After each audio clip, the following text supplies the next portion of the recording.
Okay, I'm gonna try and read this book again, and don't know where I left off. New moon.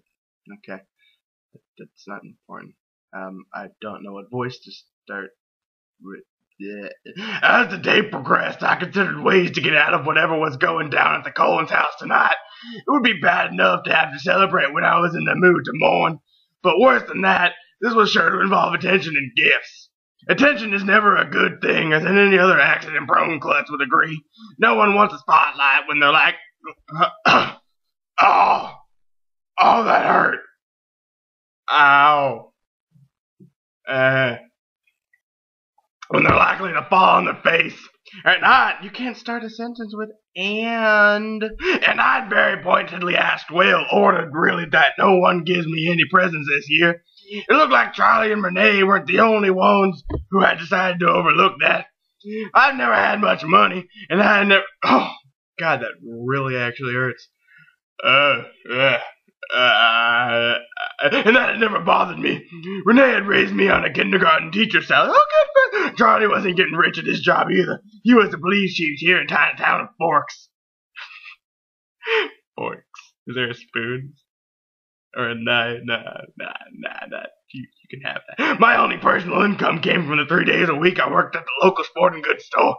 In a town this small, I was lucky to even have a job. Every penny Shit. Every penny I made went into my microscopic college fund. College was plan B. I was still hoping for plan A. But Edward was just so stubborn about leaving me human. I'm staying with this voice. That other one hurts. Where's the dialogue? Edward and I had... What? Leaving me... Throat. Edward had a lot of money. I didn't even want to think about how much money meant. I don't know what to do with my voice. Do nothing to Edward or the rest of the call. It was just something that accumulated when you had unlimited time on your hands and a sister who had an uncanny ability to predict trends in the stock market. Edward didn't seem to understand why I objected to him spending money on me, why it made me uncomfortable, or if he took me to an expensive restaurant in Seattle, why he wasn't allowed to buy me a car that would reach speeds over 55 miles an hour, or why I wouldn't let him pay my college tuition. He was ridiculously enthusiastic about Plan B. Edward thought I was being unnecessarily difficult. Well, how could I let him give me things when I had nothing to reciprocate with? He, for some unfathomable reason, wanted to be with me. Anything he gave me on top of that just threw us more out of balance. As the day went on, neither Edward nor Alice brought my birthday up again, and I began to relax a little. We sat at our usual table for lunch. Still no dialogue. Wow. That's really sad. I want dialogue. A strange kind of truce existed at the table. The three of us, Edward, Alice, and Isaac. Who the hell is Isaac? The three of us, Edward, Alice, and Isaac. That's four. Oh, that's a typo. It's Isaac, not Isaac. Ooh, I thought Isaac was a name. I'm gonna name my thing Isaac. Extreme southern end of the table. Now that the older and somewhat scary. Reading is difficult for people who have no education. In Emmett's case, certainly. What? Who's Emmett? Colin's siblings have graduated. Alice and and somewhat scarier, Colin's siblings had graduated. This looks so stupid. I'm not dumb. I am dumb. Alice and Edward did not seem quite so intimidating, and we did not sit here alone. My other friends, Mike and Jessica, who were in the awkward post-breakup friendship. Oh, poor Mike and Jessica. Angela and Ben, whose relationship had survived the summer. Eric, Connor, Tyler, and Lauren, though the last one didn't really count in the friend category. You're a bitch. All sat at the same table, on the other side of an invisible... Is my family home? I shouldn't be yelling. Sat on the invisible line. That line dissolved. On sunny days when Edward and Alice always skipped school, and then the conversation would swell out effortlessly to include me. Edward and Alice didn't expect to find the minor ostracism odd or hurtful the way I would. I don't. This book, man. This book is. If I was an alcoholic, I'd be drinking right now. Instead, I have water. Yum. They barely know. Oh my God. People. I'm skipping that. I'm skipping that whole page. Where's dialogue? Oh, here we go. The afternoon passed quickly. School ended, and Edward walked to me. I don't know what I'm doing with her voice. School ended, and Edward walked to me. Ooh, this is good. This is good. We're breaking, making. Edward walked me to my truck as he usually did, but this time he held the passenger door open for me.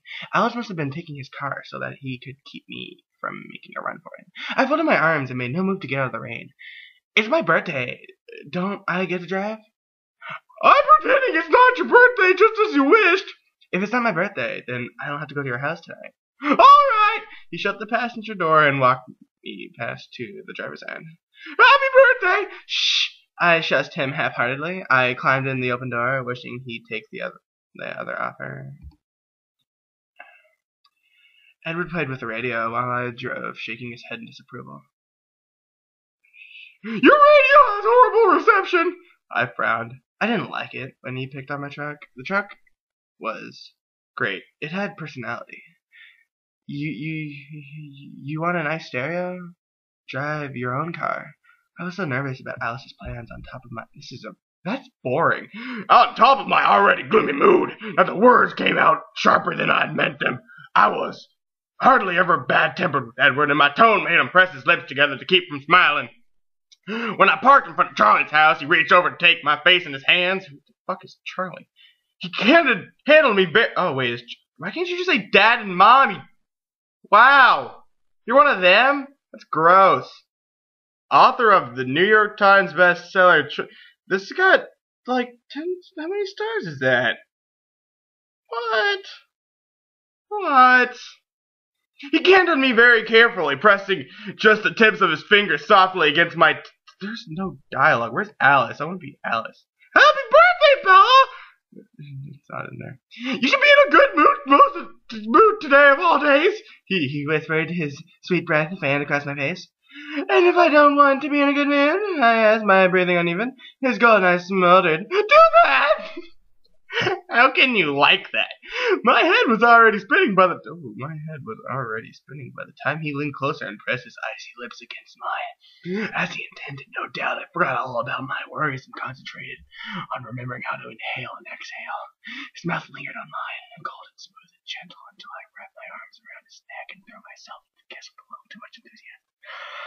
I could feel his lips curve upward as he let go of my face and reached back to unlock my grip on him. Edward had dropped careful for a physical relationship with the intent being to keep me alive. There I respected the need for maintaining a safe distance between my skin and his razor-sharp venom-coated teeth. I didn't want to forget about trivial things like that when he was kissing me. Be good, please! He breathed against my cheek. He pressed his lips gently to mine one more time and then pulled away, folding my arms across my stomach. My pulse was thudding in my ears. I put one hand over my heart and dropped hyperactively under my palm. Do you think I'll ever get better at this? I wondered mostly to myself. That my heart might someday stop trying to jump out of my chest whenever you touch me? I really hope not, he said, a bit smug. I rolled my eyes. Let's go watch the Caplets and what the hell is that? And I don't even know. Your wish is my command. This one's really boring and sucks. Where the hell is Alice? Alice, are you my Alice? Edward sprawled across the couch while I started the movie, fast forwarding through the opening credits. When I perched on the edge of the sofa in front of him, he wrapped his arms around my waist and pulled me against his chest. It wasn't exactly as comfortable as a sofa cushion would be, but with his chest being hard and cold and perfect as an ice sculpture, but it was definitely preferable. He pulled the old Afghan off. I'm done reading. You know, I've never had much patience with Romeo. He commented, I'm done.